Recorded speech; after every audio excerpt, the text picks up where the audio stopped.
মুআজ্জাজ মুহতারাম মুসল্লিয়ানে কেরাম, আমার প্রাণপ্রিয় যুবক ভাইয়েরা এবং পর্দার আড়ালে অবস্থানরত মা ও বোনেরা, সর্বপ্রথম আল্লাহ সুবহানাহু ওয়া তাআলার দরবারে শুকরিয়া আদায় করি যে আল্লাহ তাআলা আমাদেরকে সুস্থ রেখেছেন। সবাই পড়ি আলহামদুলিল্লাহ। সম্মানিত হাজিরিন, সুস্থতা অনেক বড় একটা নিয়ামত, কি বলেন ঠিক না? একজন ব্যক্তির পকেট ভর্তি টাকা আছে কিন্তু লোকটা অসুস্থ, বলেন তো এই পকেট ভর্তি টাকার কোনো দাম আছে?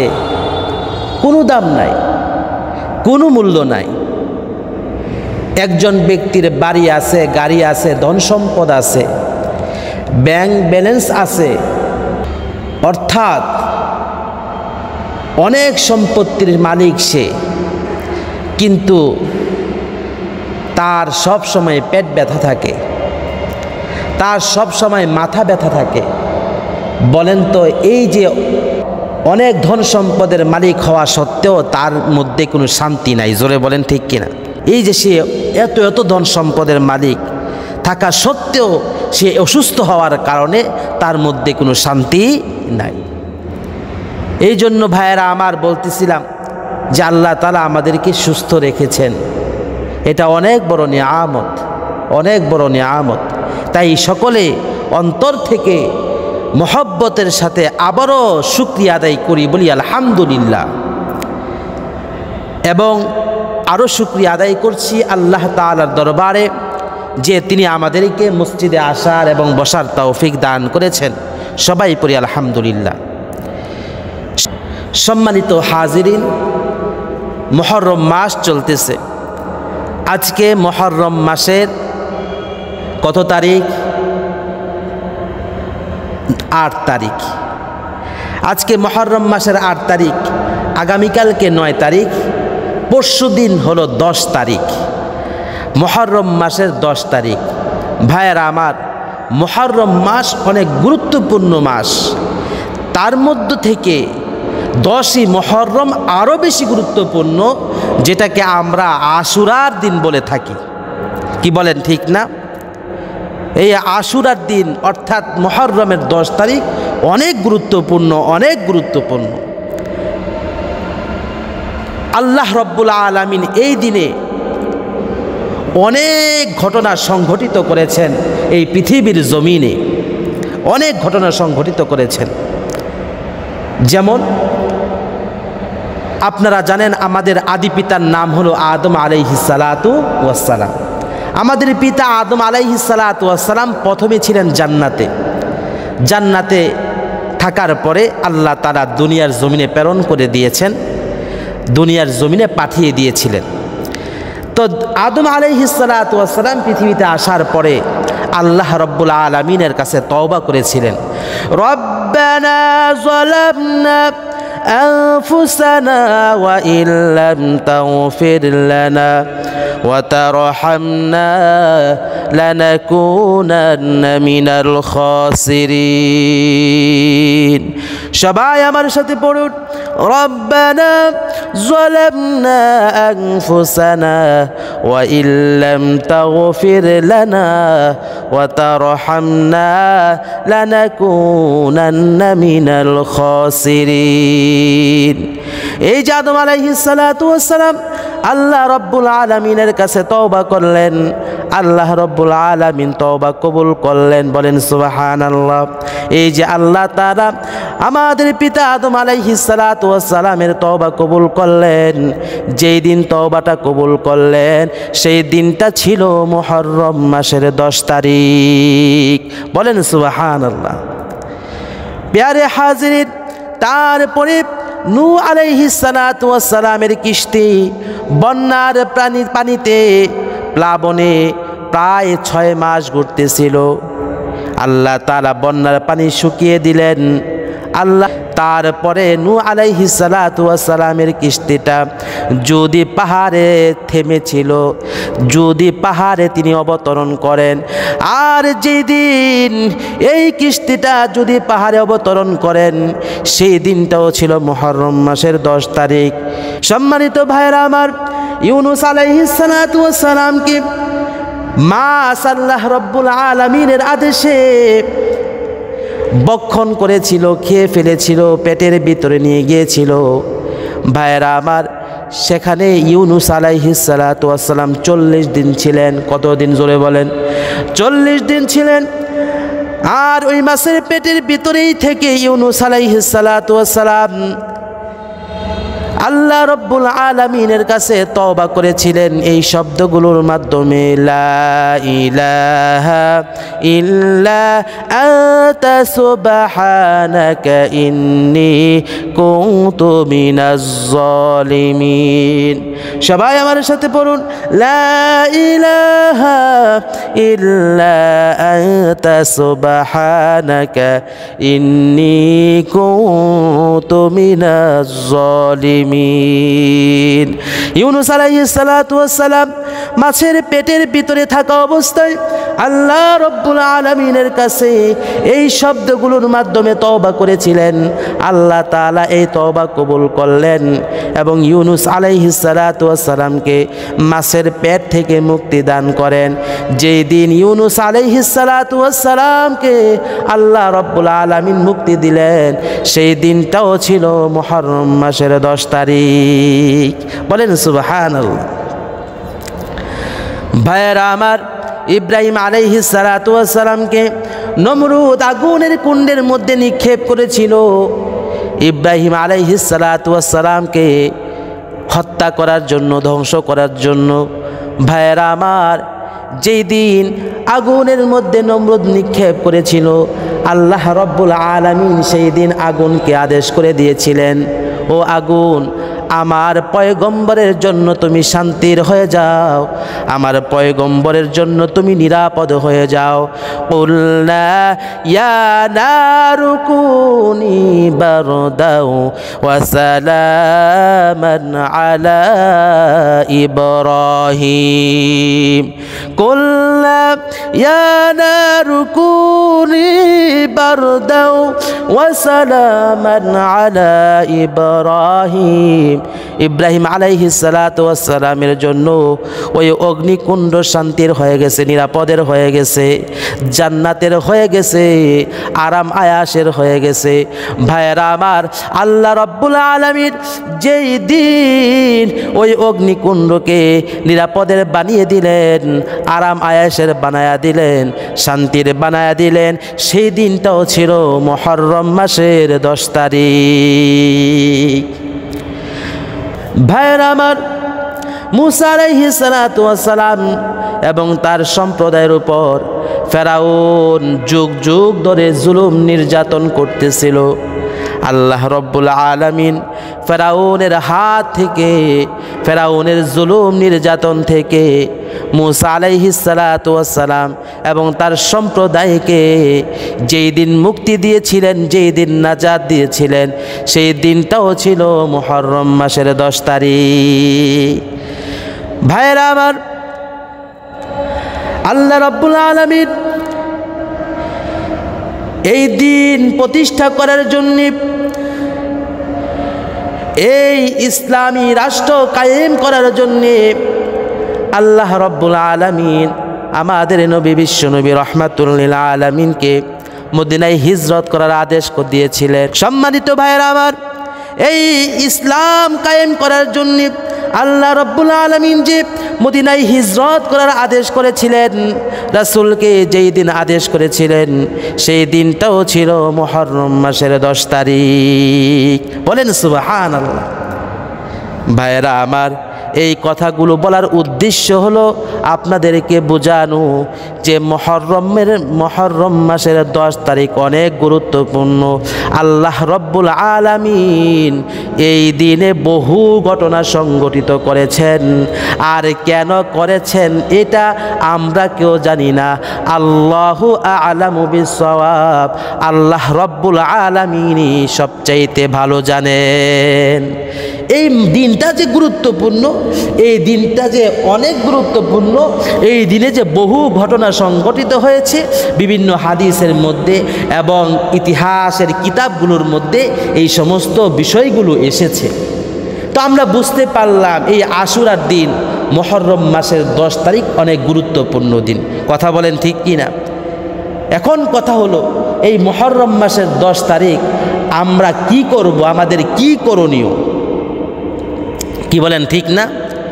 যেহেতু এত গুরুত্বপূর্ণ একটা দিন আমাদের সামনে আগমন করছে, এখন আমাদের জানা উচিত যে আমাদের করণীয় কি, এই দিনটাকে কেন্দ্র করে আমাদেরকে কি করতে হবে। ভাইয়েরা আমার, আমাদেরকে 3টা কাজ করতে হবে, 3টা আমল করতে হবে। কয়টা আমল জোরে বলেন? 3টা আমল করতে হবে। 3টা আমল। 1 নম্বর আমল হলো রোজা রাখা। কি রাখা জোরে বলেন? রোজা রাখা। ভাইয়েরা আমার, মাহে রমাদানের রোজা ফরজ হওয়ার আগে উম্মতে মুহাম্মাদের জন্য এই আশুরার রোজা ফরজ ছিল। বলেন সুবহানাল্লাহ। এই মাহে রমাদানের রোজা ফরজ হওয়ার আগে উম্মতে মুহাম্মাদের জন্য কোন রোজা ফরজ ছিল? আশুরার রোজা ফরজ ছিল, আবশ্যক ছিল। যখন মাহে রমাদানের রোজা আল্লাহ তাআলা উম্মতি মুহাম্মাদীদেরকে দিয়েছেন, তখন থেকে এই রোজাটা, আশুরার রোজাটা হয়ে গেছে নফল। কি হয়ে গেছে? নফল হয়ে গেছে। সম্মানিত হাজিরিন, এই আশুরার দিন রোজা রাখা, এটা হলো প্রথম আমল। এই রোজাটা কিভাবে আসলো? হাদিস শরীফের মধ্যে আসছে, আল্লাহ রসুল যখন মদিনায় হিজরত করলেন, মদিনার অধিকাংশ বাসিন্দারা ছিল ইহুদি। আল্লাহ রসুল মদিনায় যাওয়ার পর দেখলেন ইহুদিরা ওই মুহররম মাসের 10 তারিখে রোজা রাখে। আল্লাহ রসুল তাদেরকে জিজ্ঞাসা করলেন, আচ্ছা মুহররম মাসের 10 তারিখে তোমরা কেন রোজা রাখো? তারা বলল, আমাদের নবী মুসা আলাইহিস সালাতু ওয়াস সালামকে আল্লাহ রাব্বুল আলামিন ফেরাউনের হাত থেকে মুক্তি দেওয়ার জন্যে লোহিত সাগরের মধ্যে আল্লাহ রাব্বুল আলামিন রাস্তা করে দিয়েছিলেন। যেদিন রাস্তা করে দিয়েছিলেন সেই দিন আল্লাহ তাআলা ফেরাউনকে এবং তার দলবলকে, সৈন্যদেরকে ওই লোহিত সাগরের মধ্যে ধ্বংস করে দিয়েছিলেন। আর ওই রাস্তার মাধ্যমে আল্লাহ রব্বুল আলামিন আমাদের নবী মুসা আলাইহিস সালাতু ওয়াস সালাম আর তার উম্মতদেরকে মুক্তি দান করেছিলেন। এই যে মুসা আলাইহিস সালাতু ওয়াস সালামকে আল্লাহ রব্বুল আলামিন মুক্তি দিয়েছেন, নাজাত দিয়েছেন ফেরাউনের নির্যাতন থেকে, এই যে আল্লাহ রব্বুল আলামিন আমাদের নবী মুসা এবং তার উম্মতদেরকে ফেরাউনের নির্যাতন থেকে আল্লাহ তাআলা মুক্তি দিয়েছিলেন, যেই দিন মুক্তি দিয়েছেন সেই দিনটা ছিল মুহররম মাসের 10 তারিখ। এই জন্য আমাদের নবী মুসা শুকরিয়া স্বরূপ সব সময় মুহররম মাসের 10 তারিখে রোজা রাখতেন। এই জন্য আমরাও তাকে অনুসরণ করে এই মুহররম মাসে রোজা রাখি। এই মুহররম মাসে আমরা কি রাখি? রোজা রাখি। আল্লাহ রাসূল বলছেন, নাহনু আহাক্কু বিমুসা মিনকুম ফাসামাহু আমারা বিসিয়ামিহি। আল্লাহ রাসূল ওই ইহুদিদেরকে বললেন, আরে তোমরা আমাদের নবী মুসা তাকে অনুসরণ করে রোজা রাখো। আর শুনে রাখো, আমি একজন নবী, মুসাও একজন নবী, মুসা আমার ভাই, সুতরাং তাকে অনুসরণ করা তোমাদের চাইতে আমরাই বেশি দাবিদার। তোমাদের চাইতে মুসা নবীকে অনুসরণ করা আমরা সবচাইতে বেশি দাবিদার। সুতরাং আল্লাহ রসুল বললেন এখন থেকে আমরাও রোজা রাখবো, এবং আল্লাহ রসুল সাহাবীদেরকে আদেশ করলেন আমার অবিসিয়ামিহি, সুতরাং তোমরা কি করো, রোজা রাখো। বলেন সুবহানাল্লাহ। আল্লাহ রসুল সাল্লাল্লাহু আলাইহি ওয়াসাল্লাম সাহাবীদেরকে আদেশ করলেন তোমরা এখন থেকে রোজা রাখবা মুহররম মাসের 10 তারিখে। তবে এখানে কথা আছে, আল্লাহ রসুল বলতেছেন সুমু আশুরা, তোমরা আশুরার দিন রোজা রাখো। ওয়া খালিফু ফিল ইয়াহুদা ওয়া সুমু ক্বাবলাহু ইয়াওমান ওয়া বা'দাহু ইয়াওমান। আল্লাহ রসুল বলতেছেন আশুরার দিন তোমরা রোজা রাখবা, তবে সাবধান সাবধান, ইহুদিদেরকে তোমরা অনুসরণ করবা না। ওয়া খালিফু ফিহিল ইয়াহুদা, ইহুদিদেরকে অনুসরণ করবা না। এর অর্থ হলো ইহুদিরা যে একদিন রোজা রাখে, তোমরা যদি একদিন রোজা রাখো তাহলে তাদের অনুসরণ হয়ে গেল। সুতরাং তোমরা একদিন রোজা রাখবা না। ওয়াসুমু ক্বাবলাহু ইয়াওমান ওয়া বা'দাহু ইয়াওমান, তোমরা একটা রোজা না, তোমরা এখন থেকে 2টা রোজা রাখবা। অর্থাৎ আশুরার দিন একটা রোজা রাখবা এবং তার আগের দিন একটা অথবা তার পরের দিনে একটা, অর্থাৎ তোমরা 2টা রোজা রাখবা। কারণ আমি চাই না আমার উম্মত ইহুদিদেরকে অনুসরণ করুক। বলেন সুবহানাল্লাহ। হ্যাঁ, আমি চাই না আমার উম্মতেরা ইহুদিদেরকে অমুসলিমদেরকে অনুসরণ করুক। সম্মানিত হাজিরিন, একটু চিন্তা করেন, খেয়াল করে শোনেন, আল্লাহ রসুল এই যে এখানে বলছে তোমরা ইহুদিদেরকে অনুসরণ করবা না। আপনাদেরকে প্রশ্ন করি, বলেন তো রোজা রাখা এটা কি গুনাহের কাজ না ইবাদতের কাজ? এটা একটা ইবাদত।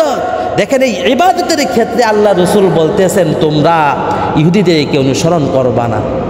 ইবাদতের ক্ষেত্রে বলতেছেন তোমরা ইহুদিদেরকে অনুসরণ করবা না। অথচ দুঃখের বিষয়, পরিতাপের বিষয়, আজ অনেক মুসলমান এই ইহুদি খ্রিস্টানদেরকে অনুসরণ করে, অনুকরণ করে। কি বলেন, ঠিক না? তাদের কালচারগুলোকে পছন্দ করে।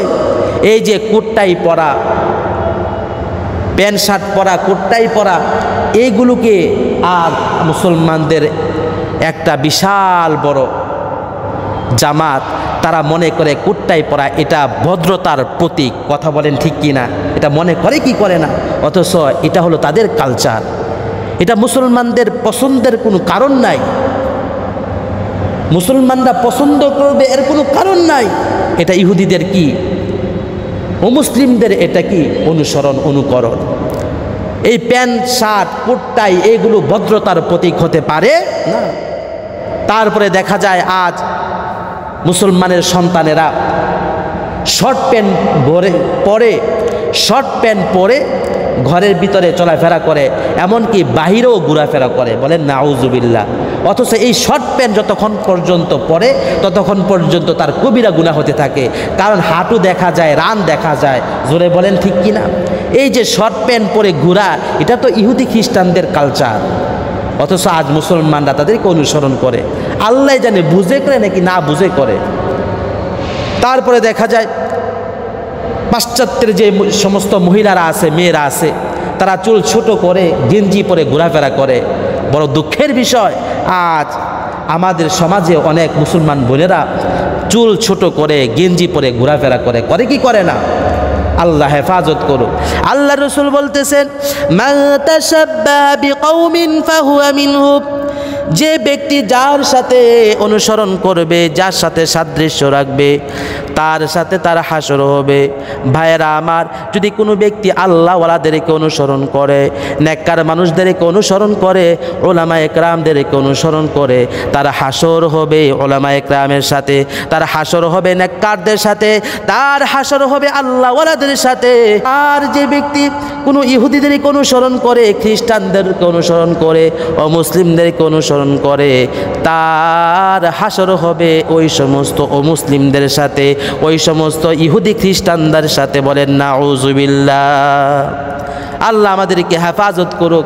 আমরা কি চাই যে আমরা আমাদের হাসর হোক ইহুদিদের সাথে, আমাদের হাসর হোক অমুসলিমদের সাথে, আমাদের হাসর হোক খ্রিস্টানদের সাথে?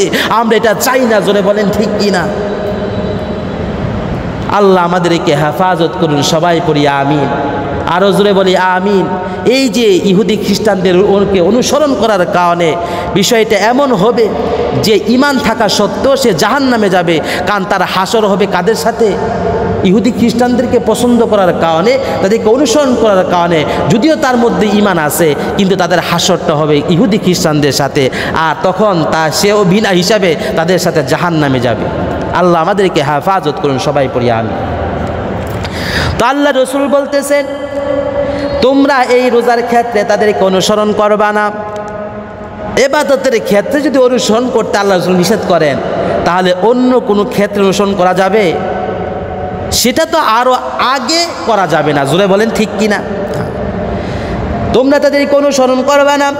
আল্লাহ রসুল বলতেছেন, তোমরা 2টা রোজা রাখবা, আর ইহুদিরা 1টা রোজা রাখে। আচ্ছা, এই রোজা রাখলে কি লাভ? আল্লাহ রসুল বলতেছেন, সিয়ামু ইয়াউমি আশুরা ইন্নী আহতাসিবু আলাল্লাহি আন ইউকাফফিরাস সানাতাল্লাতী ক্বাবলাহু। মুসলিম শরীফের হাদিস। আল্লাহ রসুল বলতেছেন, যে ব্যক্তি আশুরার দিন রোজা রাখবে, যে ব্যক্তি মুহররম মাসের 10 তারিখে রোজা রাখবে, আমি আশা করি আল্লাহ রাব্বুল আলামিন তার পিছনের 1 বছরের গুনাহ মাফ করে দিবেন। সুবহানাল্লাহ। ভাইরা আমার, আমাদের পিছনের 1 বছরের গুনাহ মাফ হোক, এটা আমরা চাই কি চাই না? আমরা সবাই চাই। তাহলে আপনাদেরকে অনুরোধ করব, ইনশাআল্লাহ মুহররম মাসের 10 তারিখে রোজা রাখার চেষ্টা করবেন। রাজি আছেন তো ইনশাআল্লাহ? ইনশাআল্লাহ। আল্লাহ আমাদের সবাইকে কবুল করুন। সবাই পড়ি আমিন। ভাইরা আমার, এই যে 1 নাম্বার আমল হলো মুহররম মাসের 10 তারিখে রোজা রাখা, 1 নাম্বার আমল।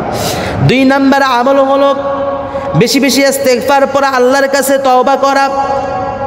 কিতাবের মধ্যে আসছে, এই দিনে মুহররম মাসের 10 তারিখে আল্লাহ রব্বুল আলামিন বহু মানুষকে নাজাত দিয়েছেন। আল্লাহ রব্বুল আলামিন বহু মানুষের তওবা আল্লাহ কবুল করেছেন।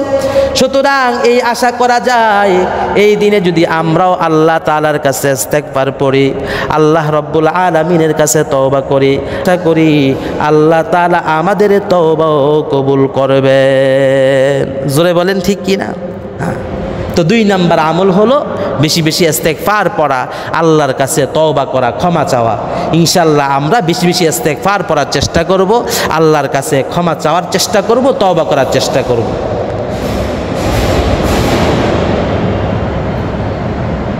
তারপরে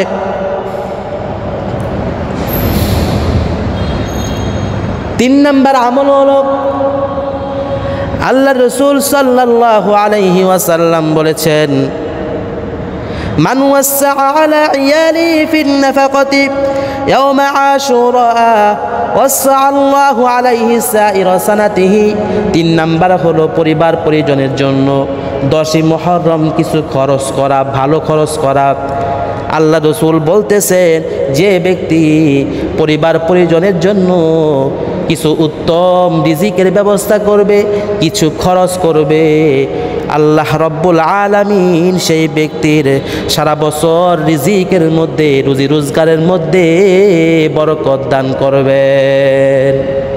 যে ব্যক্তি এই মুহররম মাসের 10 তারিখে পরিবারের জন্য কিছু খরচ করবে, আল্লাহ রব্বুল আলামিন সারা বছর ওই ব্যক্তির কামাই রুজির মধ্যে কি দিবেন? বরকত দান করবেন।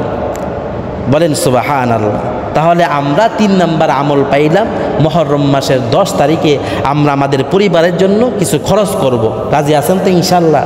একটু ভালো মন্দ খাবারের ব্যবস্থা করলাম, সেহরির সময় করতে পারি অথবা ইফতারের সময় করতে পারি। হ্যাঁ, অর্থাৎ তাদের জন্য ভালো মন্দ খাবারের ব্যবস্থা করা, তাদের জন্য একটু খরচ করা। আল্লাহ তাআলা আমাদেরকে এই 3টা আমল করার তৌফিক দান করুন। সবাই পড়ি আমিন। কয়টা আমলের কথা বললাম? 3টা আমল। 1 নাম্বার আমল কি? জোরে বলেন। 1 নাম্বার আমল হলো রোজা রাখা।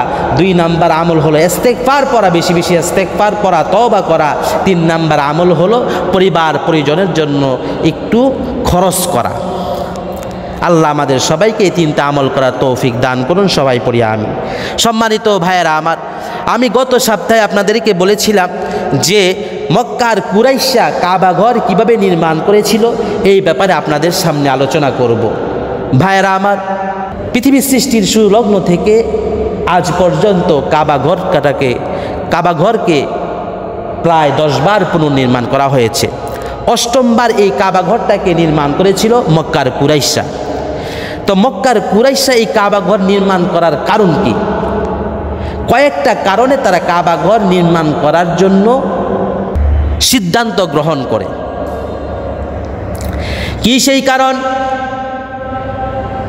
এর মধ্যে একটা কারণ ছিল কাবা ঘরের দেয়ালগুলো দুর্বল হয়ে পড়েছিল। কারণ 7ম বার এই কাবা ঘরটাকে পুনর্নির্মাণ করেছিল কুসাই বিন কিলাব নির্মাণ করার পরে 100 বছর পার হয়ে গেছে। এই জন্য কাবা ঘরের দেয়ালগুলো দুর্বল হয়ে গেছে। এই জন্য মক্কার কুরাইশা চিন্তা করলো কাবা ঘরের দেয়ালগুলো যেহেতু দুর্বল হয়ে গেছে, কাবা ঘরটাকে আমরা পুনরায় আবার নির্মাণ করব। এই হলো এক কারণ। আরেকটা কারণ হলো তখন কাবা ঘরের ছাদ ছিল না। ছাদ না থাকার কারণে যখন বৃষ্টি আসতো, বৃষ্টির পানি কাবা ঘরের ভিতরে জমা হয়ে যেত। তারা চিন্তা করলো আমরা যদি কাবা ঘরটাকে পুনরায় নির্মাণ করি তাহলে আমরা ছাদ দিয়ে নির্মাণ করব, যাতে করে কাবা ঘরের ভিতরে আর পানি না জমে, যাতে বৃষ্টির পানি যাতে কাবা ঘরের ভিতরে না প্রবেশ করে। আর ছাদ যদি আমরা দিয়ে কাবা ঘরটাকে নির্মাণ করি তাহলে কাবা ঘরের দেয়ালটাও অনেক মজবুত হবে।